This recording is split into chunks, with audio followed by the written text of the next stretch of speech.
Nima uchun otga qasam ichyapti Alloh taolo? Buni hikmatlar bor albatta. Mana shu hikmatlardan biri, ot qo'rqmasdan urush maydoniga kirib boradi. Hattoki urush maydonida qonlar to'kilib, odamlar o'ldirilib, otlar ham o'ldirilib, hatto qon ko'payib, hatto tizzasigacha borib ketsa ham ot qo'rqmaydi, urush maydonidan qochib ketmaydi, urushaveradi. Urush maydonida kurash olib boraveradi. Shu otning xususiyatlaridan. Alloh taolo otga qasam ichdi.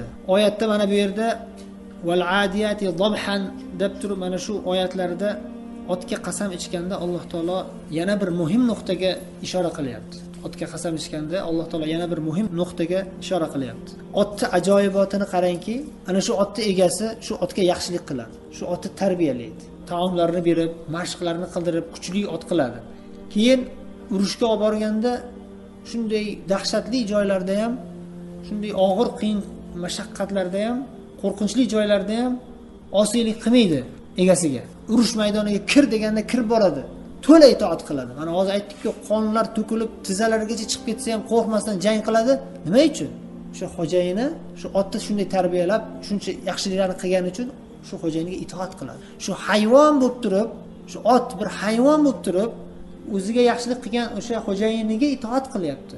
Inson bo'lsa, shu hayvonchalik, otchalik itoatkor bo'la olmayapti Parvardigoriga. Alloh taolo shu insonni yo'qdan bor qildi. Unga barcha ne'matlarini beryapti. Hamma tomonlama boshqa hech qaysi bir mahluqotga berilmagan ne'matlarni beryapti. Balki boshqa hamma mahluqotlarni shu insonga musahhar qilib qo'ydi. Shu insonga itoat qiladigan qilib qo'ydi. Alloh taolo shu insonga shuncha ne'matlarni bersa ham, Allohning buyrug'iga itoat qilmayapti bu inson. Shu otchalik, bir hayvonchalik bo'la olmayapti inson. Shu hayvon ham ozgina yaxshilik qilgan xo'jayiniga fidokor bo'lib itoat qilyapti. Inson bo'lsa, Xudosiga qarshi chiqyapti hatto. Oyatning keyin davomlarida innal insana li robbihi lakanud dedi Alloh taolo. Ya'ni otga qasam ichib turib, ot shunchalik yaxshi xislatlarga ega, itoatkor, shijoatli xo'jayiniga xizmat qilishda. Lekin inson Parvardigoriga kofir bo'lyapti. Parvardigorining ne'matlarini inkor qilyapti.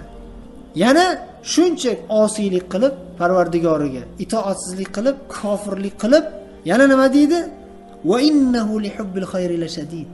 Kufr keltirib, nonko'rlik qilib, yana ham ko'proq ne'matlar bo'lsa menga deb, yana ham ko'proq yaxshiliklarni ham umid qilib qo'yadi. Bu qanday ham bir xuluq narsa, qanday bevafolik, qanday noshukrlik Parvardigorga. Alloh asrasin. Ya'ni Alloh taolo demak otga qasam ichishi, otni mana shunday xislatlarni eslatib o'tishi bejiz emas.